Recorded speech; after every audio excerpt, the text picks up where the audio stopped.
And we are recording, and I'm not using the good microphone because it cut out halfway through the last episode, which it's never done before. So that's always a good sign. But episode 688 with Dr. David Wiseman. Please introduce yourself, tell everyone a little bit about yourself, and then we'll wing it. Okay, well, thank you very much for inviting me on your show. It's a pleasure to meet you. And my name is Dr. David Wiseman. I have a PhD. I have a background in experimental pathology, pharmacology, pharmacy. I'm a pharmacist in the United Kingdom. Haven't practiced for many years. I was one of the top scientists at Johnson & Johnson many years ago in the research fellow. There was about 66 of us at the time. I headed up one of the programs in internal scarring, or the program internal scarring. I left there nearly 26 years ago and started my own R&D company, doing R&D for medical product development with medical companies, big and small, Johnson & Johnson, Genzyme, 3M, many companies that you might have heard of, and a lot of companies you've never heard of and never will hear of. I helped to set up a clinic to look at to diagnose and treat in an integrated manner people, the abdominal pelvic pain syndromes that many people have and are very debilitating. Set up a patient advocacy group, and that's been sort of most of my work for 26 years. Then COVID hit about 2 years ago, and I dropped basically everything, and now I'm here. So what I've done in COVID is a few things. First of all, I, with collaborators, including Pierre Corey and others, we reanalyzed some of the key data that was used to guide national decisions, specifically hydroxychloroquine.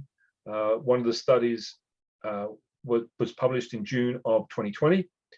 That was one of the key studies that closed down hydroxychloroquine.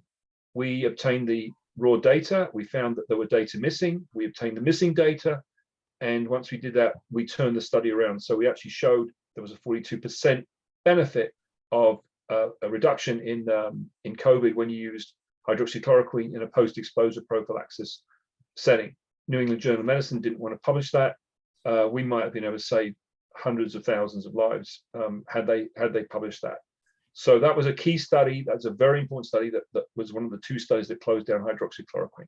Similarly, with ivermectin, we looked at a study published last March, April in JAMA, Journal of the Medical Association. We got those data, and again, we found certain issues with that study, and showed a 56% reduction in COVID with ivermectin. And then subsequent to that, been working on vaccines, vaccine safety, looking at what they call safety signals. That's a long discussion, and specifically focused on what FDA and CDC are doing. So together with a number of different collaborators, we have made, I think it's up to about 13 different submissions to FDA or CDC meetings that have happened in the last several months on vaccine-related issues. Inadequate studies, inadequate data, incorrect data, failure to look at safety signals, a whole host of things. So that's sort of mostly what I've been doing. Now looking at vaccine injury, trying to help vaccine injury patients, and getting involved with the usual suspects that and I was honored to have been included in the Senate meeting hosted by Senator Johnson last week in the Russell building, which was called, I think, Second Opinion, COVID, a Second Opinion or something. I was one of the 10, I think, panel members on that meeting. So that's it. I don't think you can really say that's it. That's a beautiful introduction. So kind of just big picture, why is it that we're seeing the complete just throwing away of all prior safety precautions? I mean, I get the answer because it's a pandemic, but I mean, from informed consent to, phase 1, 2, and 3 clinical trials, and I get it, warp speed, the pandemic, but now we're 2 years into it. right? Those who are going to get the vaccine are going to get it. Those who aren't are not. We're already seeing its efficacy for what it is. It's more of a, seems to be a self-protective therapeutic, and even that can be argued to only, only the nth degree. As someone that has worked for Johnson and Johnson and has an expertise in all of this, why are we seeing what we're seeing now? And I know that's asking you for the crystal ball and, what is the meaning of life and how do I cure cancer? But why are we seeing what we're seeing now? And that's, Oh, those are the easy questions. oh God. I can answer those. Oh, I can answer the meaning of life. I can't tell you anything about COVID. But that's why I like to interview so many different doctors, anesthesiologists, or pediatricians, or Dr. Malone or McCullough, a cardiorenal physician, is because they all have these kind of different perspectives of what things look like. It's like when you're on Street View of Google Earth, and you go on and you can see the 3D buildings, and it's not perfect, and you can kind of tell when you change, and then like the perspective of the Empire State Building changes a little bit, the lighting changes, and you realize what Google's doing is they're actually stitching together millions of photos that people have uploaded over the years at different times. So the lighting's different. Maybe it was rainy, maybe it wasn't, but you can get a better, though imperfect, better image of the Empire State Building as opposed to just a single 2D image. So what I try to do is interview all these professionals, whether it's lawyers or medical professionals or pharmacists or biophysiologists, or I've had on Dr. Aditi Bhargava, the head of mRNA research at UCSF, to just try to piece something together. And to me, the closest thing I can get to is that it is a regardless of how it got, if it was a penguin and a bat, if it was signed in a lab, if it was released intentionally, if it was an accident, regardless, the closest I can get to is it's these huge corporations with fiduciary responsibilities taking advantage of a situation no different than defense contractors during Vietnam or the War on Terror. And it is politicians, no different than the Patriot Act right after 9/11, of seizing power and giving the government emergency powers, that never go away, which to me, it's pretty Occam's razor, the quest for money and the quest for power. But to put you on the hot spot and throw it back to you, what in your expertise have you seen that would maybe add to that model or chip away at it and say, Tommy, that's actually not what is going on at all? I have no agenda. I just want to know what this three-dimensional image is, if that makes any sense. Now, that's a very good question, and I think you phrased it very well. Of course, you've heard every theory going, I'm sure, as have I. And I really stay away from all those sorts of theories, because I can only deal with what I can see directly and what's in my direct experience. If someone says to me there's little green men coming from Mars that are running the government, and that's what's going on here, it's way above my pay grade. I have no way of verifying that. But I think it comes down, you don't have to go to little green men in Mars. Or it's very simple. You have drug companies that any company wants to make money. Okay, that's understandable. And secondly, you had a perfect storm in 2 years ago, when it all started, of not only the pandemic issue that happened, but you had a very contentious political climate in the United States. And regardless of whether you're a Trump supporter, a Biden supporter, or whatever supporter you are, okay, and I'm not, I don't get into my politics. That's irrelevant.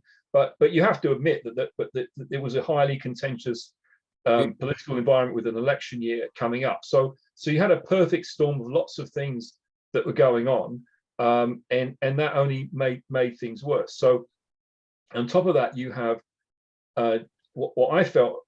What I said, I remember saying it clearly, 2 years ago. First of all, the whole way that the pandemic was being discussed and talked about, I couldn't put my finger on it, but it just didn't feel right. It just didn't seem right. And I'm in favor of conventional vaccines. I was skeptical about hydroxychloroquine. So I wasn't jumping into any of those areas. I was just like everyone else, like, well, what do we do? We're going to close down for a couple of weeks. Then it was more weeks, and we're still here, really. So but I did feel at the beginning that something was very strange about how it was all being handled. That was the first thing. The second thing that I said to myself and others very early on, like March, let's say 2020, was it seemed that there were lots of different turf battles going on, and people were trying to get their little piece of the pie. And one turf battle, for example, was between different groups of doctors, because you had different specialties within medicine trying to assert themselves as to who owns the pandemic. By owns, I mean who's going to be in charge of it. So was it the infectious disease doctors? Was it the critical care doctors? Was it the epidemiologists? You know, you can go down the list of different kinds of doctors, and this happens all the time. So I mean, you have different fights between different, you know, specialties as to who in the hospital, you know, who's in charge of this kind of thing, who's in charge of that kind of thing. So it's not a new phenomenon, okay, but it was of course magnified. So you had a perfect storm. You had an election year. You obviously you had the impeachment, you know, proceedings. You know, whoever you love, whoever you hate, you have to admit that was going on. So I think we just have to acknowledge that. And now the problem is that I think people have. Well, that was 2 years ago. So now the problem is people have committed themselves to a certain line of reasoning. In other words, line of reasoning might be vaccines are the only thing that's going to work, and they can't retreat from that position, or hydroxychloroquine is not going to work. Okay, we can't retreat from that position. So they've dug all their holes in. They've dug all their holes, and they can't get out of the holes, or they've climbed up on the tree. They can't come down from the tree. And things change. I mean, legitimately things change. You know, we have our best guess at a certain point, and then we get more data, and then we have to modify it. But I don't think people have been willing to retreat from those positions, and it's going to be very difficult for them to do so. So I don't have a very good solution for you, but that's my perspective of what's going on, and it's terrible. But the good news is a couple of things. The good news is you do have a, you know, across the board bipartisan or multi-partisan kind of approach, as in the meeting last week with Senator Johnson. He's a Republican, everyone knows that. But you had on the committee, on the panel, 10 different doctors and scientists, and I'm not going to mention names because I don't know who wants to have their name mentioned, but I can tell you a number of them are. You know, some people have come out and said certain things explicitly, but a number of them have said, listen, I've been a Democrat all my life. You know, I've supported the Democrat Party, but I'm not so sure now. Other people, you know, so you have that group of people. Not that the Republicans are doing so much better, because you have Senator Johnson and Senator Paul, really I think the only Republican, you know, senators who are sort of, you know, questioning everything. So pretty much, you know, the Republican Party has sort of fallen in line with whatever everyone else has said. So this is really not a party political issue. And you see this in other countries. I mean, other countries you see, you know, left and right wings of whatever countries are, they're all basically falling in similar line. There are a few people across parties, across the spectrum, who are questioning it. So, but it's at least good that there is a cross-party, you know, effort. This is not a Republican effort. This is not a Democrat effort. It's a cross-party effort. That's good news. The second good news is what you mentioned earlier about different perspectives. You said you like to interview different kinds of people, and I think for me, one of the very refreshing parts of this. I mean, it's a terrible situation, but a positive part of this is that so many people have jumped into the ring, whether they are doctors, medical scientists like myself and Malone and McCullough, who you'd expect to be in this story. But within medicine, you've got lots of different specialties who wouldn't normally be in this story. That's number one. Number two, you've got other people from completely different disciplines, engineers, lawyers, people from finance, people from economics, all different kinds of backgrounds. And yes, there's a lot of science, a lot of medicine they don't know. But they ask, I'll say, stupid questions, but they're good. There's no such thing as a stupid question.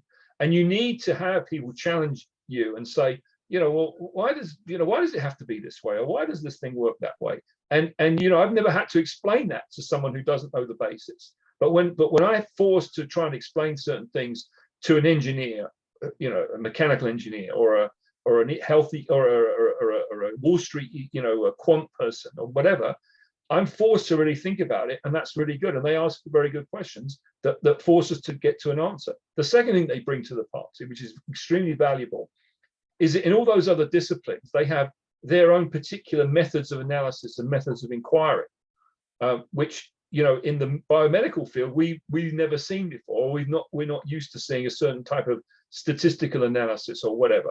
Okay. Because it's just, for whatever reason, and they come in and say, well, our field, we use this kind of method of analysis, and I'm looking, I said, well, that's really neat. Let's try and use that method and adapt it to what we're doing. So there's been a lot of very, very good cross fertilization of ideas, which I think is really encouraging. So hopefully that's all going to continue, and we're going to get out of this. So I don't know if that's a good answer, or that's my answer. No such thing as a good answer on this podcast.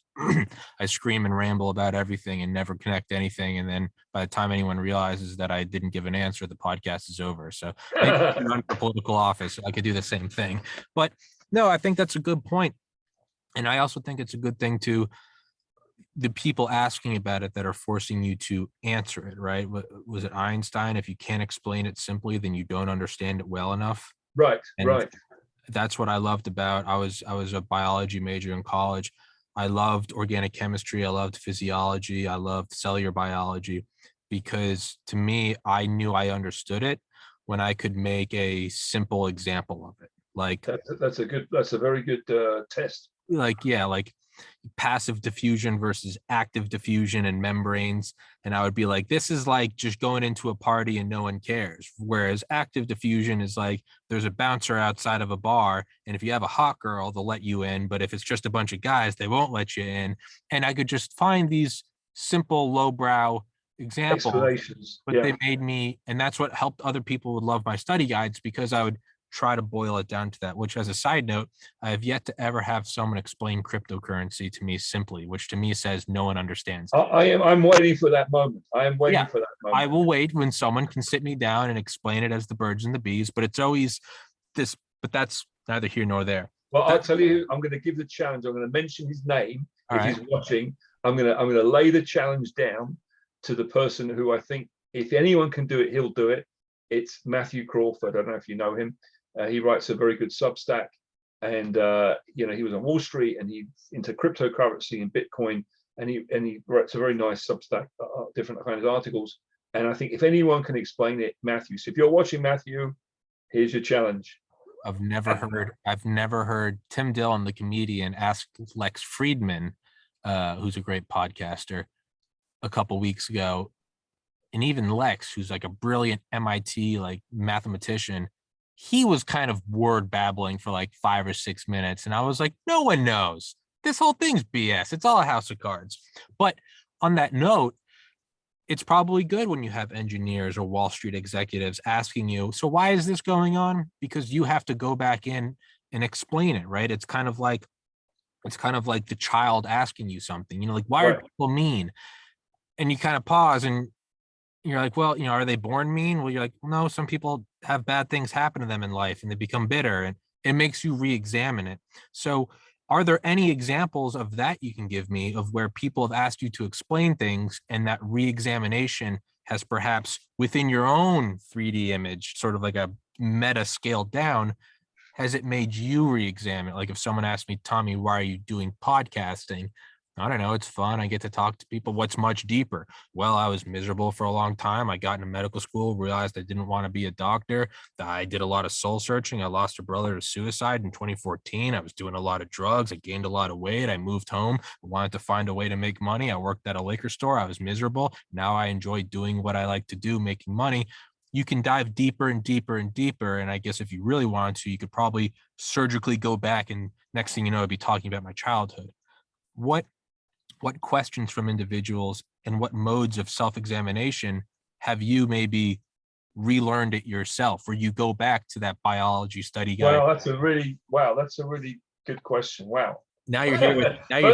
First of all, that question is that's on the list. What you just asked me is on the list. That's on the list. All right. Well, hey, you're here with therapist Tommy, and you are on the How much clock. are you going to charge me? We'll Don't get to lie that. down on the couch Well, yet? I charge in crypto, so we'll get to that later. But but has there been anything where you had to? I pay in crypto. It's we'll talk about that later. But has there been anything, an athlete, a pilot? Do you have to put it in terms that maybe you have had that moment where you pause and you go, oh, and you have that moment yourself? Well, yeah, I mean, there's different kinds of moments in that category. So yeah, I have had people saying, "Why are you doing this?" If that's one of your questions. So Sure. so I have we had the freeze here in Texas about a year ago, almost to the day, and we're still cleaning up from it. And there's going to be another freeze tomorrow. So so the guy who's like the contractor's been helping us. He sees what I'm doing, and he says, "Why are you doing this? You need to go to work and earn some money, and why are you doing this?" So that's a really legitimate question, and so I guess you want the answer. Why are we doing it? So the answer that I'm trying to give people in a very simple way is because this is probably the single most important medical problem that that has existed on the planet in the history of mankind, and it has all kinds of ramifications. And if we don't do something now, we could be in big trouble. And give examples of things that have inspired me, in my life, of people who have stood up at different times, in wars, in Holocausts, in whatever, Soviet Union, whatever, and different people have been my heroes over the many years, and so I recognize that I don't think it's an exaggeration to say I'm in somewhat of an equivalent situation, somewhat. Obviously you can't draw exact parallels, but in terms of the magnitude of this. And so, the essence of your life is that you have a responsibility, and when the time comes, you've got to step up to the plate, and you can't shirk that responsibility. And so I rightly or wrongly estimated this is such a moment, and I have to step up to the plate, and that's it. Whether I'm alone or whether I'm with McCulloch and Malone and Harvey Rich and all the people that or whether I'm with none of them. If I was the only one, I'd have to stand up and do it. That's my responsibility as a human being. I'm Jewish. It's my responsibility under our beliefs of the Torah and so on. But any human being has that responsibility. So I think that's a very simple answer that tries to answer a very complicated question. But that's what it boils down to. We don't have rights; we only have responsibilities. If we took up, someone once told me, very senior person at Johnson & Johnson, as a matter of fact, many years ago, said, people worried about their responsibilities, the rights would take care of themselves. So that's answer number one. And then sort of leading on from there would be more sort of smaller kind of sections of answers, which is in terms of people asking you questions. Now more than ever, I have to try and condense very large amounts of very complicated scientific ideas into very short kind of ideas, as you described a moment ago, and I'm trying to force other people to do the same thing. So, for example, working with a certain person who came up with a very, very brilliant analysis, and he wrote a very excellent paper, but no one can understand it. I said, you've got to get this down to 5 bullet points, 2 lines of bullet point, and they've got to be really crystal clear in simple language. And then what we've been trying to do is take that concept that he was talking about and show it on slides, on a PowerPoint slides, in a very few PowerPoint slides in a very easy graphic fashion. So, this COVID is extremely complicated, scientifically, extremely. it's complicated by all the BS that's going on around it, but scientifically it's extremely complicated. And so we have to try and condense those things. And I'm working with another very excellent scientist, Dr. Hervé Seligman, who in my opinion has done some of the finest analyses of this whole pandemic. And we were bashing around some numbers yesterday and some graphs and some tables. And I said, look, we're struggling to describe it to ourselves, what's going on here. Intuitively, I can look at a graph, I can look at numbers, and intuitively I know what's going on. But now I've got to be able to explain that to the world in very, very simple numbers. And we were discussing on this particular analysis how many weeks it took to go from 10 sentences down to 1 sentence to be able to make it refine the message. So there's a lot of that going on, and it's a real challenge. With that that condensation of ideas, it's like writing your personal statement for medical school. You write it all out, why you want to be a doctor, and it's like, oh, let me tell you why I want to be a doctor. You go into this and that, and I love the science, and I want to help people. And you can wishy-washy, and it's all flowery and excessive and fluffy. And then they tell you they're like 1,500 words max, and you're like, right. You're like, well, mine's 11,000. You had 1,500. Well, I can't cut out half of it. That's half the story. Don't cut out any of the story. Make it fit. And you never think you can make it fit until you can, and you chop it all down, and now you're down to 5,000. Now you're down to 25, and now you're down to 12, and you find yourself removing this, that, and the other thing. And it's incredible because you get to the end and you told the same story. And and you have to. So what's the motive for that? Why would you do that?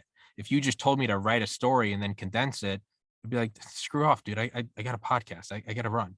No, but you've got to listen. People have got such a small attention span. They can only think in terms of tweet length, sentences and so on. And that's the reality. It's terrible, but that's the reality. Well, that's what I wanted to get at, was if you just asked me to do that with anything, I'd be like, dude, I don't have the time to do it. Why else would I spend 20 hours on a week editing a paper? Well, it's because I wanted to get into medical school. So there was big value for me to get that done. So to me, that is what makes me think is why you're taking all of this information and doing this, is because you're not just teaching a course. You truly believe that this is what you're standing up for. This is what you're doing. And you said earlier, to draw analogies, I don't think it's absurd at all. I don't think it's an exaggeration at all. Look at, I don't think the world is flat. I don't think the sun revolves around us. Joseph Lister, the antiseptic technique, using carboxylic acid to clean wounds. Time and time again, we've seen people ostracized and thrown as outcasts, knowing that they were doing the right thing. I know if I get people to accept that we need to clean wounds with alcohol, that this is going to greatly increase lifespans. Or that woman who was against the rollout of thalidomide, which led to the flipper babies. You have to know what you stand for, and you also have the to FDA lady. Yeah, I think it was under JFK. But you look at it, and it can be exaggerating to feel, you draw these analogies. I don't mean you, I mean you and myself. I do it as well. I'm like, well, what would, X, Y, and Z happen? But you look at it and you have to know what you stand for. And if you read any amount of history, just even the most cursory level, you look at it, you know where this goes every time. Every time you start censoring speech, every time you start otherizing people, every time you try to separate people from being able to interact with society, there is no amount of exaggeration. There's no amount of making fun of me that you can make me think otherwise. Every time in human history, this leads to mountains of bodies. Sometimes it takes a year, sometimes it takes 50. This is where it always goes. So when you see these things happening, it is your moral imperative to stand up and talk about it. Right.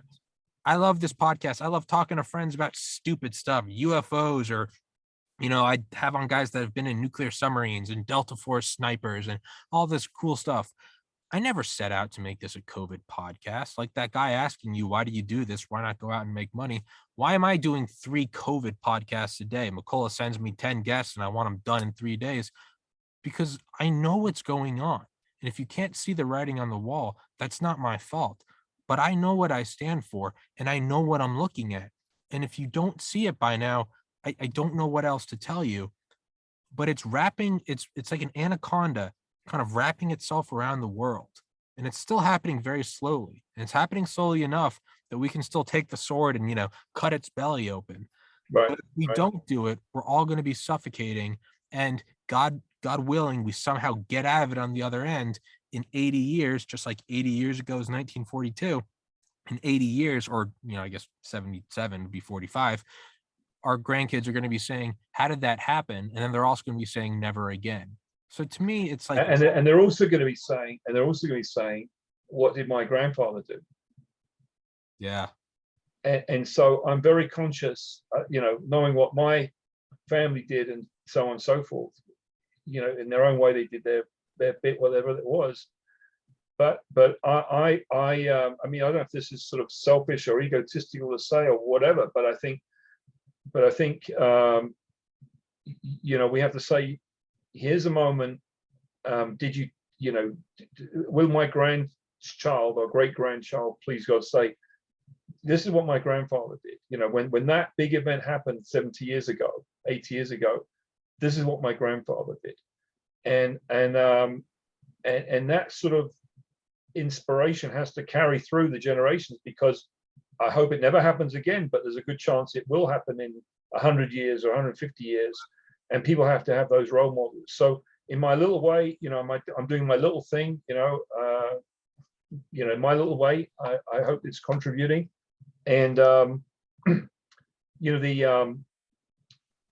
have a quote from the Babylonian Talmud, which I read to people. I'm not going to do it in Hebrew, but I'll tell you in English what it is.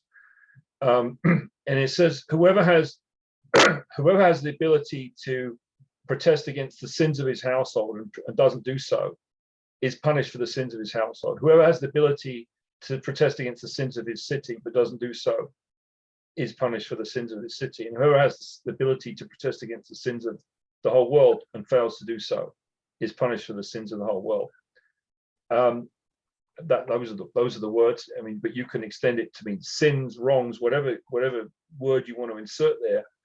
And if I have a responsibility, to an ability to communicate and to understand these complex ideas in collaboration with many very fine people, then it's my responsibility to do it. And so all those people who stood up in the Holocaust and other types of events like that, they're my inspiration. By the way, I mean, a number of years ago, I was in Poland, and I came across a Polish man that he claimed he helped to save Jewish people, from going to Treblinka.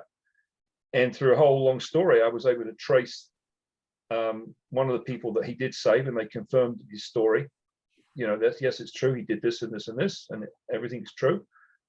And so I said, wow, let's make sure he gets recognized. So I worked with this lady. She's since deceased, but we became very close friends. And we submitted it to the Holocaust Memorial Center in Jerusalem, Yad Vashem, and this man was recognized. And so, he's an inspiration. He should be an inspiration to many people. You have Anatoly Sharansky, who, if I don't know if you know that name. You know that name? I've heard it. He was in the 1970s. There were the Soviet Union was clamping down on Jewish people who wanted to emigrate or to practice their religion and to emigrate to go to Israel. And there were a number of these so-called refuseniks who protested in different ways, and some of them were able to get into the Western press in different ways. And one of the de facto leaders was this guy called Anatoly Sharansky.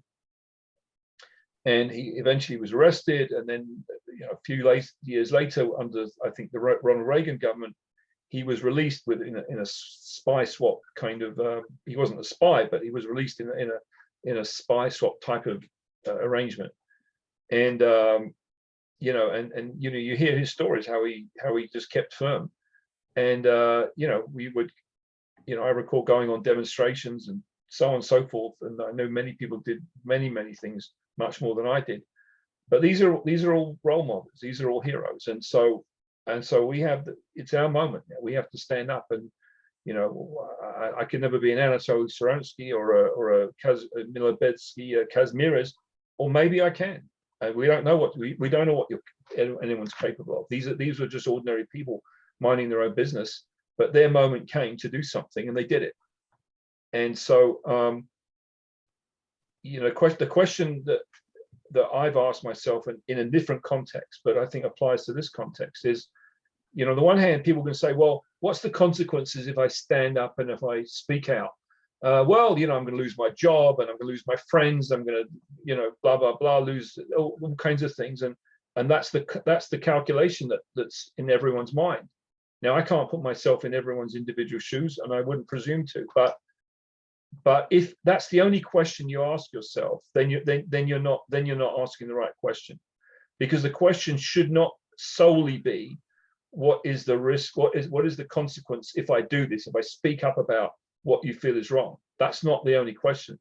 Perhaps the more important question is, what is the consequence if I don't do something? Right? And I had a certain incident. I'm not going to go into details as to what that was, but it was quite a big incident in my life when when that sort of thing happened. And the moment I realized I was asking the wrong question, and said, what's the consequences if I don't do this particular thing? And immediately, and it was one of those things I had to act like right then and there. It wasn't, I didn't have any, it was like right then I had to make the choice, like right now. And the moment I realized that what the correct question was, and the answer to which was, I will regret this for the rest of my life, that I had the opportunity to do something about this particular thing, and I failed to take it. The moment I asked myself that question, all of a sudden it was quite unbelievable. I had this sort of clarity of vision. It was like there was a white light that went all the way from here to eternity, and then I had to stand up and speak in front of a certain audience, and just the words came out, and they were perfect. And it wasn't, I hadn't written them down, I hadn't practiced them, I hadn't done anything, but it just came out. And eventually the thing turned out the right way. It had a good ending.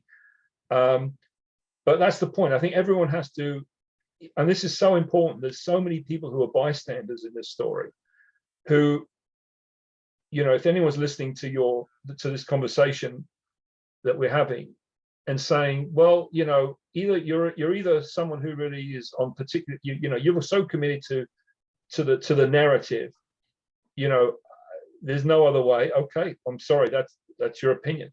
There are people who, who me and McCulloch and so on and so forth, who have our sort of group of opinions. And then there's a lot of people in the middle who sort of know there's a problem here, but for whatever reason they can't act, or they won't act. Now, some people do not have the ability to act, and I'm not putting myself in their shoes, but there are many people who do have the opportunity to act. And so I think if there's one message, if you just edit this one thing of however long we're going to talk about this, your 11,000 words, and get it into a few words, I think the one thing that I would say to anyone watching this is, please examine the facts. You know what's really going on. If you really think different from me, that's fine. You're entitled to your opinion. But I suspect there are many people who suspect there's a problem here. You have the moral duty to investigate it. You have the moral duty to do something about it within the limits of your sphere of influence. Okay. And you have to ask yourself, okay, don't ask yourself, what is the consequences of if I do take a certain action? No, the question that you need to ask yourself is, what is the consequences if you don't do something? And the answer will be, and it has to be, you will regret this for the rest of your life, that you had the possibility, the opportunity to play a role in this story, and you failed to take it. If you're okay living with that, that's fine. Okay, but ask yourself the question. Maya Angelou, there's no greater agony than bearing an untold story. And that quote's always stuck with me. And I think about, I think it's important what you said of within your own sphere of influence. What can I do? I didn't invent the mRNA vaccine. I can't go on Joe Rogan. No, but I've got a podcast and I can talk to people. Well, what about someone listening that hasn't even share it? Talk to someone else about it. Bring it up in polite conversation. And I've said the same thing at the end of God knows how many podcasts, but it's been this. You know what's right in your heart. Like, you know what's right. Maybe you don't know the molecular equation and maybe you can't quantify it and maybe you don't have a PhD. You know what's right. And if you're doing what you know is right, then who am I to tell you otherwise? You Something's going on that is very not right. And it's okay to be scared. I'd be lying through my teeth if I said I wasn't scared. It's that's what is courage is to be able to still act when fearful. You know something's going on. It's not right to shut people down. It's not right to exclude people from society and to otherize them and to belittle them and to have government officials say, "Yo, it's a pandemic of the unvaccinated," and to call them out and to banish them from social media. It's not right. You know it's not right. You know growing up to not be a bully, to not pick on the kid. You know that. And that's really all you need to know. And I think about what you're saying is not just, what happens if I do it? Okay, maybe I'll lose my job, or maybe you look at it from the other way. You're like, maybe I'll be a hero. It's that ego stroking. But there's the other thing, and it's what you said. What happens if you don't do it? And it makes me think of, I've interviewed him several times. He's an author named Norman Ohler, who wrote a book called Blitzed, and it's about drugs in the Third Reich. Completely irrelevant to this conversation. Fantastic book. Nazis were insane. They were on a lot of drugs. But he wrote another book called The Bohemians, and it was about a Jewish resistance cell. It was just like a guy, his girlfriend, and a couple other guys. But I only remember one name, and it was Haho Schutze-Boysen. And it's a whole story about what he did to fight back. And he didn't want to fight back, and he didn't want to fight back. And finally, him and his friend were like arrested, and they were forced to run laps all night. And his friend had like a heart attack. And so the Nazis, I think they came up and like shot him, and then they took Haho and they branded him with a swastika. And they were like, "We're gonna kill you, or you can join the SS." And Haho was in his mind, he was like, "I want to flee." And then he was like, "I just want to kill these guys." And then he thought, because his girlfriend was really well to do, like he absolutely could have fled to the United States. But instead, he joined the SS, and then he joined the Luftwaffe, and he rose through the ranks. And he was an inside man for years. And he would get prisoners released. He would botch things. He would sabotage This things. is a true. This is a true story. Yep, The Bohemians by Norman Ohler. It's about Okay. Haho shoots a boy. Total badass. And what's the happy ending? There wasn't one. Eventually, they found out, and him and his conspirators were all executed like a year before the war ended. But they did this. They went James Bond hardcore. They were inside. They'd be interrogating Jewish prisoners, and they'd give them a cigarette, and inside it would say like friendly, like written in Hebrew or something. Just totally hardcore. That's a guy who, by all accounts, was a handsome guy, was a brilliant guy, had the world at his fingertips. But he would say, "I have to do this because if I don't do this, no amount of life will ever be worth it. I could become a billionaire and live in the United States or run away with my wife. I will always think about how I didn't act." And Norman Ohler opens the book with a story. And Norman's not Jewish. He lives in Berlin. He's German. He's as German as the day is long.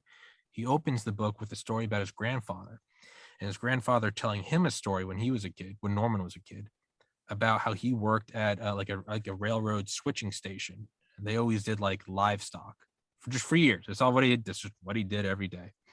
And one day, and it was snowing, and one day like a rail car came along, and he noticed like little hands sticking out just to get snow on their hands, so he saw people kind of biting the snow on their hands. They were trying to get any sort of moisture they could. They were dehydrated.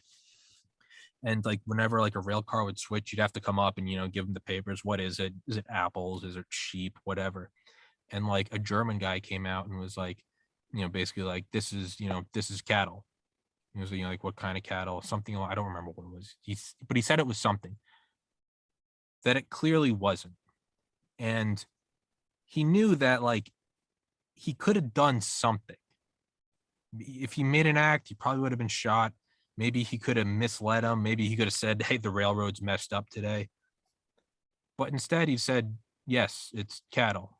And he signed the thing, and the car went on its way. Not one car, cars and cars and cars. And he was telling Norman this story decades later when he was just a little kid about how that happened and how he was complicit in that and how he never forgave himself. And he was hoping to find peace by telling little Norman this. And instead, Norman says that was the last time he ever talked to his grandfather because he was so disgusted at his cowardice, he wanted nothing to do with it. So not only did this guy regret it for decades, he tried to open up to his grandson, and his grandson was even disgusted by his own disgust. So that's my logic, is like, it's not what's in it for me or how bad will we be reprimanded. To me, it's like, it's not even about doing it. It's if I don't do it, I think I will implode into a black hole out of self-hatred. So that's why I'm with you. Is it's not what will happen. Will I get banned from YouTube? Will my friends stop talking to me? Will I get made fun of on social media for being a COVID conspiracy theorist? Yes, yes, and yes. All already happened. But what do I know? I'm like, hey, I don't know if this is going to work out. The bad guys might win. There might not be a happy ending. There might not be a VE day and a VJ day. But ultimately, Haho shoots a poison, and it takes a lot of arrogance to try to compare ourselves to them, and that's not what I'm trying to do. These guys fought. Right. You and I are doing an interview on an iMac, right? Let's not try to put our own capes on. But he didn't see the result of his actions. He knew it had help. He knew that he was getting Jewish prisoners released. But, and I just said this in the last podcast, it's like what Dr. Keith Rose said. Dr. Keith Rose was special forces in Iraq, got blown up by an IED, came back, became a physician, and now he has his own pod. Just brilliant guy. And I remember him telling me, I think McCullough introduced me, doesn't matter. I remember him telling me that sacrifice isn't always transactional. And if it is transactional, it's not always instant. So it's not just if you be the Haho shoots a poison and you do the thing, you're going to get rewarded. No, as far, let's say there's no afterlife. As far as Haho shoots a poison knows, life ended. It all went black when he got hung in 1944. He might have died going, did I really move the needle at all?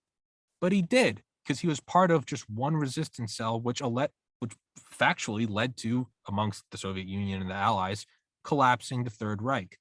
You don't always see that. Not my grandfather, he couldn't because he had like bad eyesight, asthma, and everything, and he hated it.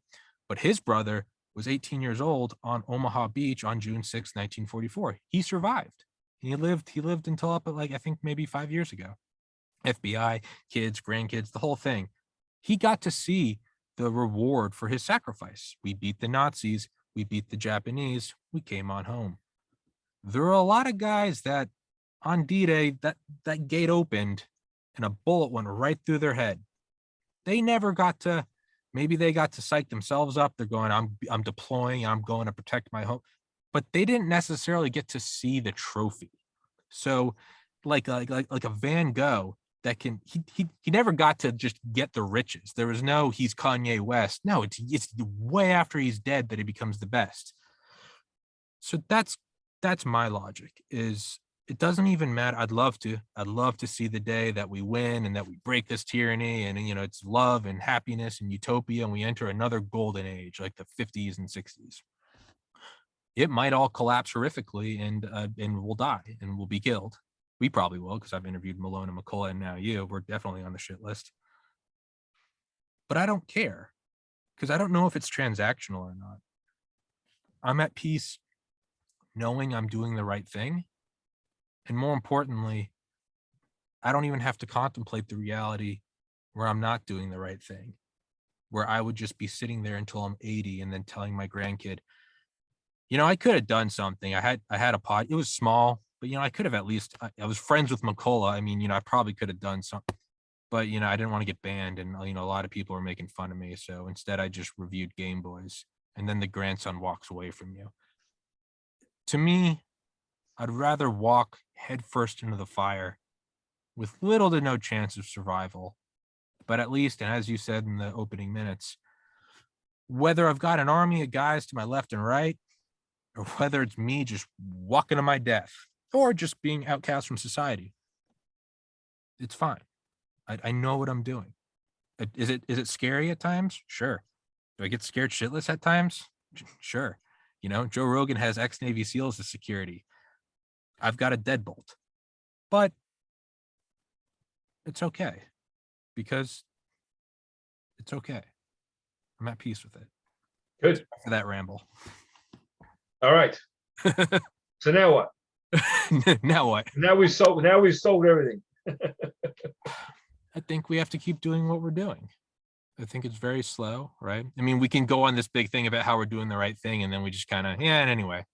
But we have to keep doing what you're doing. Guys like you, guys like McCullough, guys like Malone, whether it's my podcast or whether it's a giant podcast like Joe Rogan.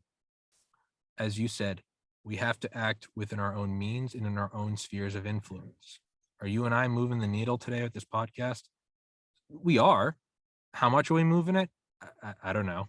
I don't know. You may get the scale and you add 1 grain of salt. You might have to go out to 10, 11 decimal places. But again, to quote you from 30 minutes ago, you have to do what you can with your own means, within your own sphere of influence. You have to talk about all these different reasons. And maybe you have to explain why as your expertise as a scientist, or maybe you have to go into explanations of why you're doing the right thing. Or maybe you have to make it fun. Maybe you have to say it's fun to be on the side that isn't allowed to talk, right? It feels like punk rock. There are all these different explanations. So I can say it's because of the right thing. I can quote Norman Ohler and Ha Ho shoots a poison. Or I can just say, I don't like being told what to do.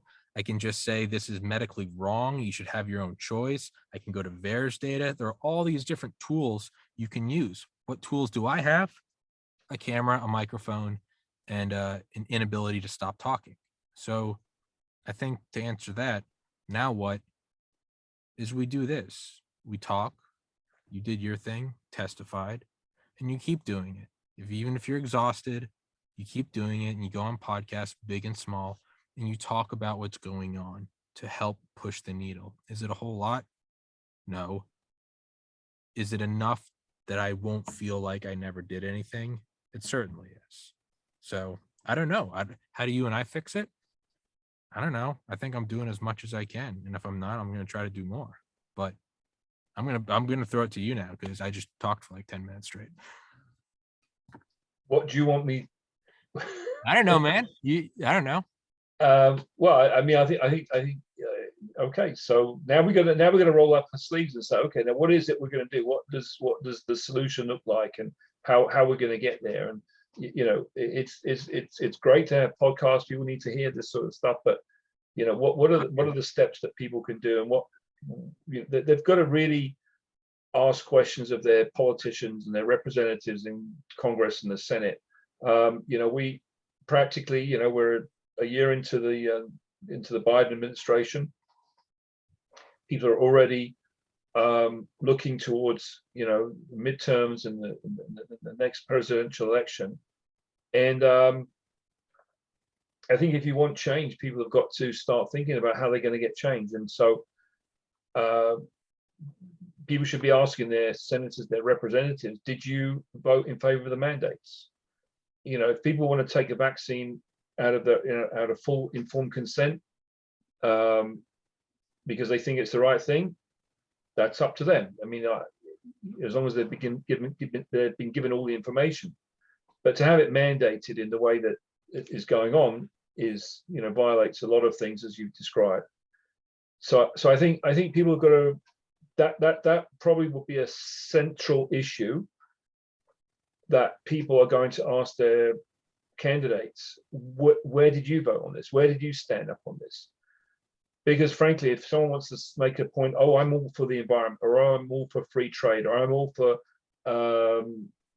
you know, a free universal healthcare, or college tuition, or whatever the issues, whichever side you stand on any of those issues, okay, it's all meaningless unless, you know, unless the fundamental aspect of we should be having a democracy, we have a constitution and a democracy and so on, or we're supposed to have. The fundamental question, I think, is going to be, Mr. or Ms. senator candidate or representative candidate or mayor candidate or governor candidate, whoever you're going to be voting for, is where did you stand on the issue of democracy as it relates to mandates? So I think people have got to start thinking about that. And if you want change, that's what you've got to do.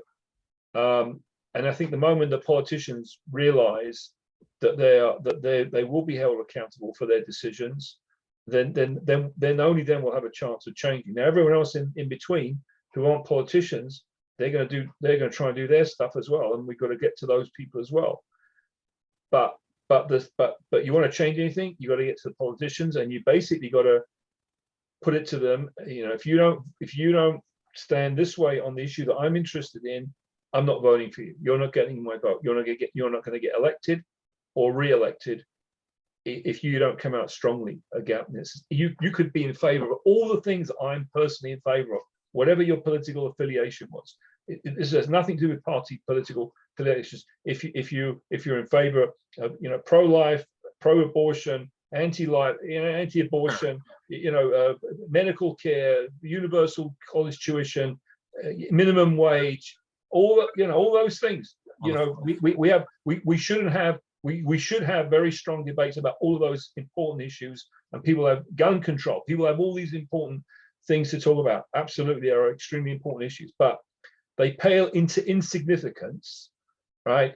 If the fundamental foundation of democracy is not there. And I think the fact that there's the censorship that we're seeing as a scientist, and just the unwillingness to hear the other side, and the fact that this pandemic policy is not working. We have over 900,000 deaths now, according to the Worldometer and the CDC. 900,000 deaths. We were up to roughly 300,000 deaths roughly a year ago when the vaccination started. So all you have to do is ask yourself. You don't have to understand very much science to say, well, wait a minute, we had 300,000 deaths in most of 2020 or 9 months of 2020, before the vaccine started. We've had 600,000 deaths approximately since then. Okay, what's wrong with this picture? What's wrong with this picture? Okay, that's all you have to ask yourself. You don't have to know molecular biology. You don't have to be a rocket scientist. That's all you have to ask yourself. We've got lockdowns. We've got a divided society. And so the question that I think everyone should be asking their representatives is, what did you do to reduce division in the society, to make a harmonious society, a democratic society, where people can have different opinions? That's fine, but they respect the other person's opinion, and we have free and proper political debates. We elect our politicians, accordingly, and we respect people's religious, beliefs and other kinds of beliefs, even if I don't practice those particular ones myself. So I think that's what we've got to turn towards. We've got to focus on that issue, not whether we like this vaccine or whether we like this drug or whether we like the head of the NIH I try not to talk about individual people by name, because I don't think there's any one individual person that's responsible for this. It's collectively we're responsible. So stop talking about this individual person. Oh, he did it, she did it. Yeah, they may have some responsibility, but they're not acting alone. So that's what we have to do. So again, message to crystallize it to a very simple message is everyone's going to do their thing that they can do within their sphere of influence, but we are clearly in a big mess, not just a scientific mess, but now we're in a political mess, a societal mess, where there's complete division. We've got the othering of people, as you've mentioned, and that is never good. So that's what we've got to look towards, and you don't have to invoke little green men or little conspiracies. It's just that it's happened, and we've got to get ourselves out of it. So I like your question. I like you cutting through my bullshit, saying now what, right? Because we can sit here and talk about climate change. Now what? Now what? Climate change. All right. Well, so I was on a what do you call it? A Zoom call last week. Last week, I think. And it was the day after the Senator Johnson's event. You know, it's very cool. You know, you're in the Senate building, not, you've got a picture taken with all these doctors against the rotunda. You know, it's like, wow, I'm such an important guy. You know, you're not an important guy. Just knock yourself down here, okay? And anyway, so I was on this Zoom thing. You know, there's all these different little Zoom groups that are meeting, every week, every month on COVID-related topics. There's an immense, incredible amount of collaboration that's going on. I'm talking to people all over the world, and we get things done, and we're doing science at the speed of Zoom. Science at the speed of Zoom. That's what's going on. But anyway, this particular, I was supposed to be the speaker that on last Tuesday. Had been scheduled a long time earlier, and I was supposed to talk about something or other. But because I was going to be in Washington D.C., I wasn't sure I was going to make it, and whatever. So I said, like, listen, let me do it another time. Get someone else to do it. So fine, they got someone else to do it. But it turned out that I was able to jump on the meeting. So the person was a politician, someone who'd been in politics, not a scientist, not a medical doctor, anything like that. But he was talking about what you have to do. How does politics work? And people confuse access with political power. People think just because they got a picture with the governor, or they shake hands with the whoever, or they go to a Senate testimony meeting, or they're on a podcast, whatever it is, that's political power. It's certainly important, but that's not political power. That's just sort of access. You might get a few minutes with the senator, or with the governor, or with the presidential candidate, or whoever it is. So political power is the following. This person said is the following. First of all, when you narrow down, you've got so many Democrats, so many Republicans, you've got so almost half of the people are already decided what they're going to vote anyway, whichever way it is. So when you narrow it down, there's only 3% of the population that you have to get to. That's it. Did you know that? There's only 3% of the population. If you can get to the 3% sort of undecided people, right, that swings a whole election on any issue. Right? You're not trying to convince the Democrats to become Republicans, or the Republicans to become Democrats. Yeah, you just need that little sliver. It's just that little bit in the middle, and it's three. Apparently, it's 3%. I don't know if that's true, but that's what I've been told. Sure. And he said, what you have to do is you have to define your issue, right, very clearly, right, and make it really simple. Like, you don't want to make it, let's prevent this foreign government that's collaborating with this multi-bazillionaire to try and have some nefarious scheme to do something. Okay, that's not your issue. Okay, I mean, aside from whether it's even whatever, but that's not your issue. The issue is, let's say, for example, it is we are being mandated to take experimental gene therapy products without full informed consent, without full knowledge, and without full proper testing of the product. Okay, that violates lots of moral and legal things, in my opinion. Okay, so you crystallize it, that one issue, and then you go after you go to your politicians, your candidates, you say, which way are you going to vote? And if you don't vote this way, I'm not voting for you. I don't care if I was a Democrat and you're a Democrat, or I was a Republican, you're a Republican. Doesn't matter. This is so important. You have to cross party lines. Get rid of your whatever you were. Okay, if you want to be a Republican, Democrat, fine, great. But this is so important. This crosses all party lines, and you need to go to those politicians. And he said that's it. You got. He said basically you got to threaten. I mean, that not physically. You're not going to threaten them physically, clearly, but the thing that a politician runs on is, are they going to get the votes or not? So you threaten that I'm not going to vote for you. That's it. That's your weapon. That's it. And you form your groups, and you focus on that particular issue, and you get it done. So I asked this gentleman who gives classes in this, how to do politics, and he gives it to, I think he happens to be a Republican, but he gives it to any audience, how to campaign effectively for your issue. And I said, do you see any evidence, right, in any of the stuff that's going on that someone has really thought of a concerted plan to actually get this done? on either side of the story. He said, no. I said, there was a march in Washington yesterday, big march. Now, maybe there's stuff going on that I don't know about. I'm certainly not connected with all the people that are doing it. So I might be completely wrong about this. But I asked the guy, in your estimation, what you've seen, do you see any real evidence that there's a real concerted effort to do the steps that you think need to be taken? He said, no. So, yeah, this is a whole new area for me. So I feel that I'm probably not the person to do that.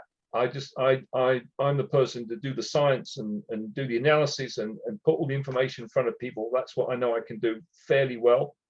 I hope a little bit better than most, but yeah, that's what I can do. But that's what people are going to do, and collectively we'll get it done. So, so it's what do we do instead of banging cans about climate change? It's like, are you picking up the trash at your local park, and are you starting to recycle and trying to use electricity? Well, you've got to influence the other people in your neighborhood, in your communities, in your religious institutions and so on. Whatever your sphere of influence is, your churches, your synagogues, your whatever or if you're not religious, your whatever groups you're in, your chess club, your electronics club, whatever, your bike club. But an even smaller influence than that is yourself. First, you have you got to start with yourself. You got to be clear on what you are and what you need to be doing. You can't do anything unless you define the problem and define what your potential role is. And so we look at what your expertise is, and your expertise is taking the science, the analytics, and crystallizing it to that tiny sentence so that, right, people can go. I'm not how successful I am is another question, but that probably better than we're all trying. You're probably doing it better than most at what you do, right? So we take that. Now let's go back to what you said about Democrats. By the way, I just want you to know, that I'll give you just so you know how you talk about taking your 11,000 word medical school thing and getting it down to 1,500 words. 1,500 words. That's a luxury. 1,500 words. So I've had to do a lot of that recently, and I'll give you like 3 very quick examples. First of all, when FDA and CDC have these meetings, there's a public comment period that you can apply to speak, and so you get 3 minutes. So you got 3 minutes to say whatever you want in 3 minutes. I mean, you've got to be polite and all that sort of stuff. But so you've really got to focus on how you're going to get message down into 3 minutes. So that really crystallized, that forces you to do some stuff. And now I've developed a sort of a methodology where I'm able to do that, or at least attempt to. That's number one. Number two, a couple months ago, I was invited to participate in a group that went to the Florida legislature and speak in front of the different committees that were considering issues to do with the mandates.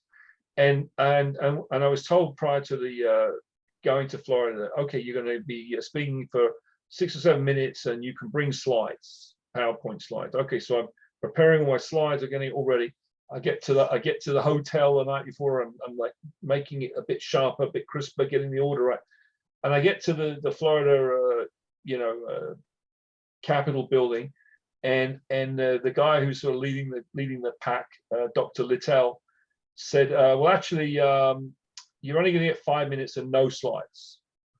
Okay, well, that changes. I got to change the way I have to say things. So it's different when you have slides or not. And then we get into the Senate hearing room, and the chairman of the thing says, well, we got so many people want to speak that you're only going to get 3 minutes. So I'm like scratching all my words out, trying to get into 3 minutes. And then the meeting's going on. He said, well, actually, we got more people who want to speak. So whoever's going to speak is only allowed to speak for 2 minutes. This is a true story.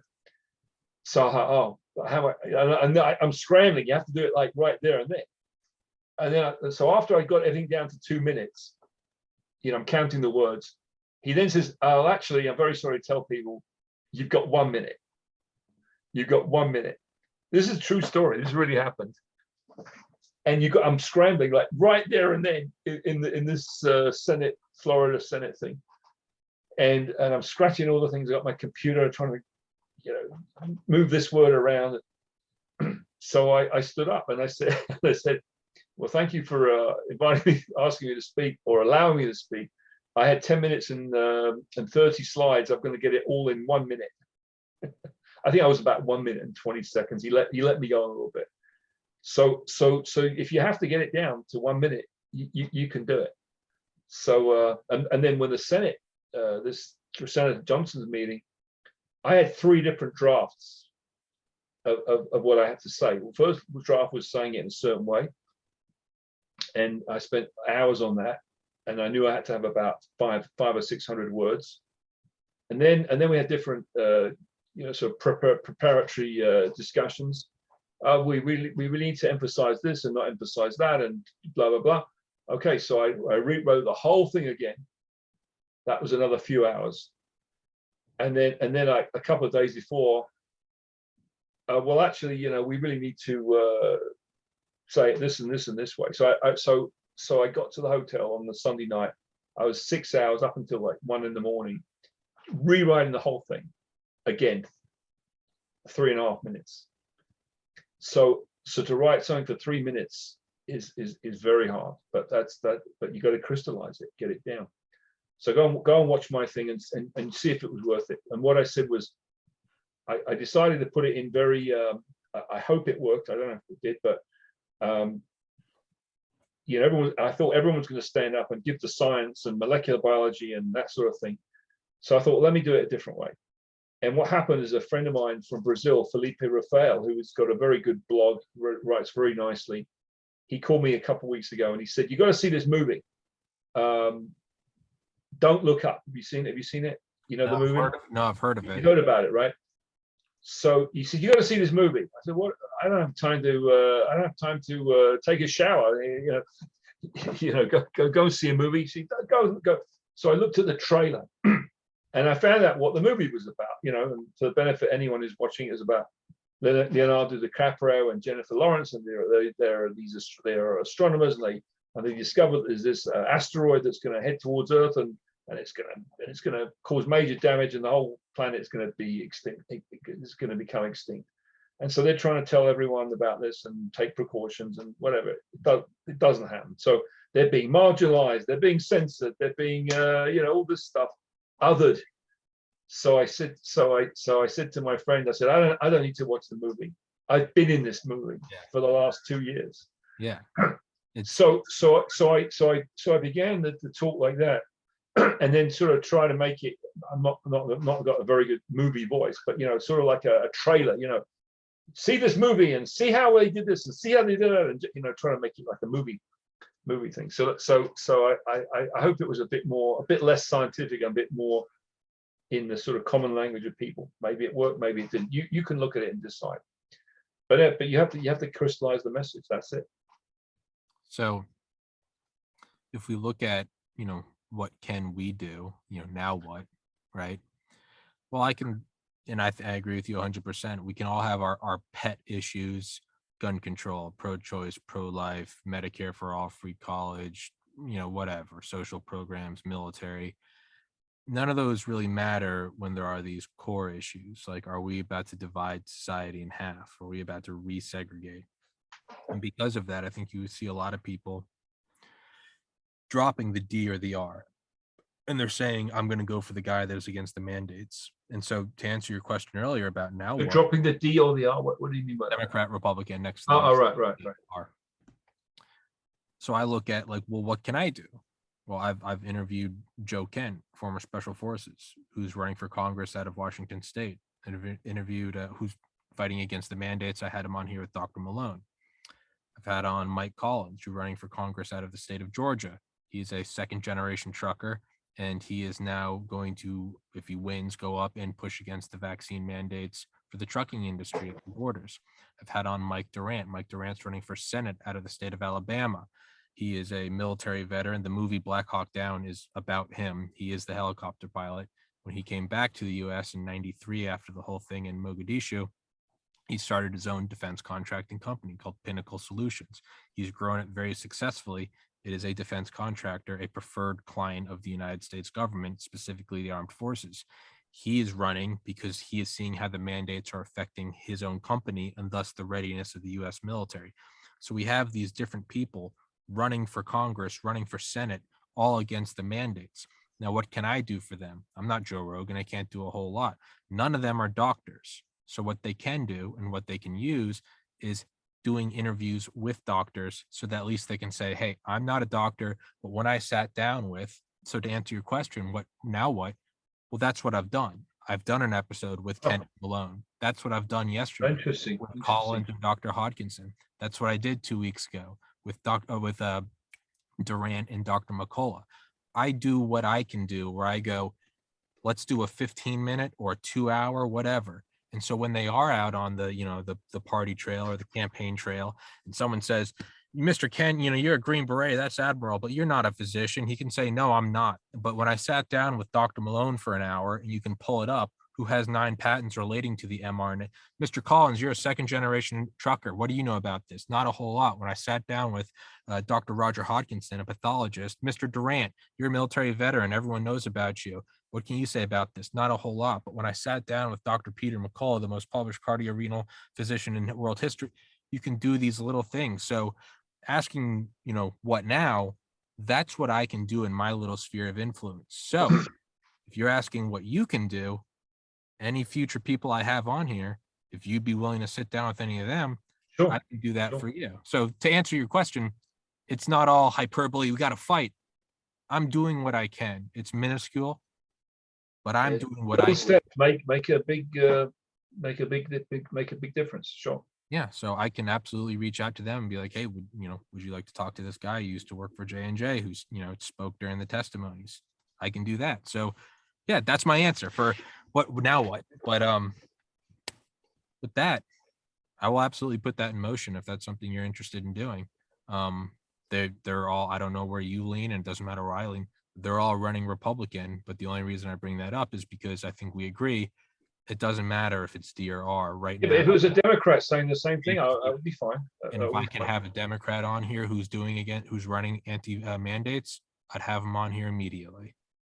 So yeah, we can practice what we preach. It's not a whole lot. It's not all rambling on a podcast, but there are baby steps you can take. So that's something I can start doing. For now, though, I say we wrap this episode up, and I would love to have you on again sometime, Mr. Wiseman. Dr. Wiseman, excuse me. Dr. Wiseman, thank you, sir. Thank you. What an interesting conversation. I had no idea it was going to take this. No one ever does. This avenue. I thought I was going to be talking p-values and confidence intervals and that's how I get you.